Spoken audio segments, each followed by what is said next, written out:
Hi hello welcome. இது joint family சமையல். எல்லோரும் எப்படி இருக்கீங்க ஃப்ரெண்ட்ஸ்? நல்லா இருக்கீங்களா? நம்ம சேனலில் ஃபஸ்ட் டைம் பார்க்குறாங்க சப்ஸ்கிரைப் பண்ண மறக்காதீங்க. அப்படியே பக்கத்தில் உள்ள பெல் பட்டனையும் ப்ரெஸ் பண்ணிக்கோங்க. நம்ம இன்றைக்கி வீடியோவில் மஞ்சள் பூசணிக்காய் வச்சு தான் கார அடை செய்ய போகிறோம். ஏற்கனவே நம்ம சேனலில் 2 ஸ்வீட் பார்த்துட்டோம். இந்த மஞ்சள் பூசணிக்காயை வச்சுட்டு இன்றைக்கி வந்து காரம் தான் செய்ய போகிறோம். மஞ்சள் பூசணிக்காயை இந்த மாதிரி தோல் நீக்கிட்டு கட் பண்ணி சேர்த்துக்கலாம். கட் பண்ண மஞ்சள் பூசணிக்காயை இந்த மாதிரி சின்னதாக கட் பண்ணி கழுவிட்டு குக்கரில் சேர்த்துக்கலாம்.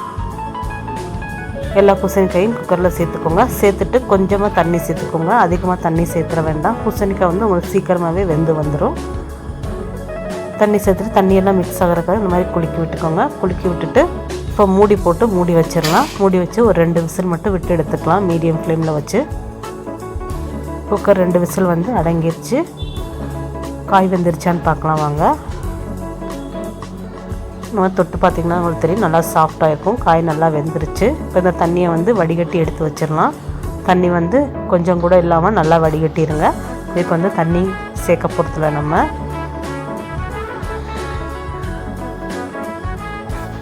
இந்த பூசணிக்காய்களை வந்து நல்லா மத்து வச்சு நல்லா மசிச்சு விட்டுக்கலாம்.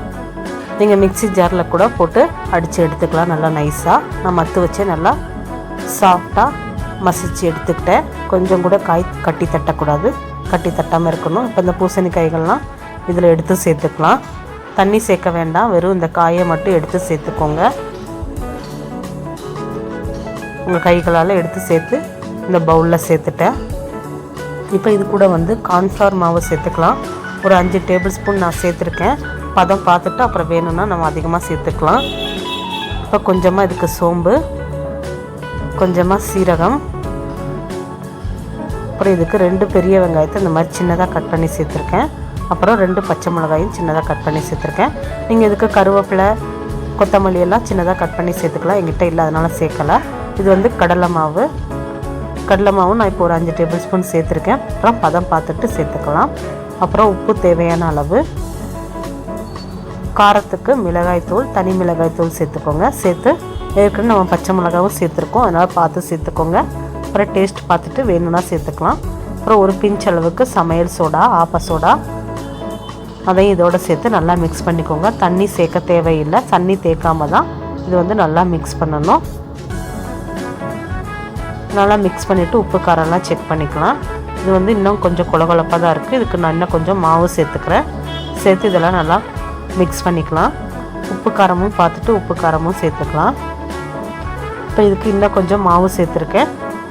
2 டேபிள் ஸ்பூன் அரிசி மாவும் சேர்த்துருக்கேன் இதுக்கு. அப்புறம் கொஞ்சமாக பெருங்காயம், கடலை மாவு சேர்த்துருக்கோம் இல்லையா, அதனால் கொஞ்சமாக பெருங்காயம். அப்புறம் உப்பும் காரமும் பத்தலை, அதனால் இன்னும் கொஞ்சம் சேர்த்து இது எல்லாத்தையும் நல்லா மிக்ஸ் பண்ணிவிட்டு உப்பு காரம் செக் பண்ணிக்கலாம். இது எல்லாத்தையும் நல்லா மிக்ஸ் பண்ணி வச்சுட்டேன். உப்பு காரம்லாம் செக் பண்ணிவிட்டேன். இப்போ இதை வந்து நம்ம அடை செஞ்சிடலாம். ஸ்டவ்வில் வந்து தோசைக்கல் வச்சுருக்கேன். கல் சூடானதும் அதில் எண்ணெய் சேர்த்துக்கோங்க. எண்ணெய் சேர்த்துட்டு இதை வந்து நல்லா அடை மாதிரி நம்ம தட்டி எடுத்துக்கலாம். நீங்கள் உங்கள் கைகளால் எடுத்து இந்த மாதிரி தட்டி விட்டுக்கலாம். நான் ஒரு கையில் ஃபோன் வச்சுருக்கிறதுனால, வீடியோ எடுக்கிறதுனால இந்த மாதிரி கரண்டியில் சேர்த்துட்ருக்கேன். உங்களுக்கு நான் ரவுண்டாக கைகளால் தட்டி விட்டுட்டு காமிக்கிறேன். அப்புறம் இந்த மாதிரி நான் என்னோடய கைகளாலே நான் ரவுண்டாக தட்டி விட்டுட்டேன். இப்போ இது மேலே கொஞ்சம் எண்ணெய் சேர்த்துக்கலாம். ஸ்டவ் வந்து மீடியம் ஃப்ளேமில் வச்சுக்கோங்க, அதிகமாக வச்சிட வேண்டாம். இப்போ இதை வந்து ஒரு மூடி போட்டு மூடி ஒரு 2 நிமிஷம் வேக விடலாம். 2 நிமிஷம் ஆயிடுச்சு. இப்போ பார்க்கலாம்.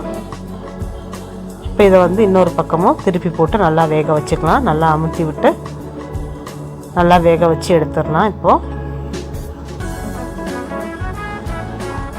ஒரு 2 நிமிஷம் நல்லா வேகட்டும். திருப்பி போட்டதுக்கப்புறம் மூடி போட்டு மூடி வச்சுருந்தேன் 2 நிமிஷம். இது நல்லா வெந்துருச்சு. மஞ்சள் பூசணிக்காய் கார அடை ரெடி ஆயிடுச்சு. இந்த வீடியோ உங்களுக்கு பிடிச்சிருந்தா லைக் பண்ணுங்கள், ஷேர் பண்ணுங்கள். மறக்காமல் நம்ம ஜாயின்ட் ஃபேமிலி சமையலை சப்ஸ்கிரைப் பண்ணுங்கள். தேங்க்யூ ஃபார் வாட்சிங்.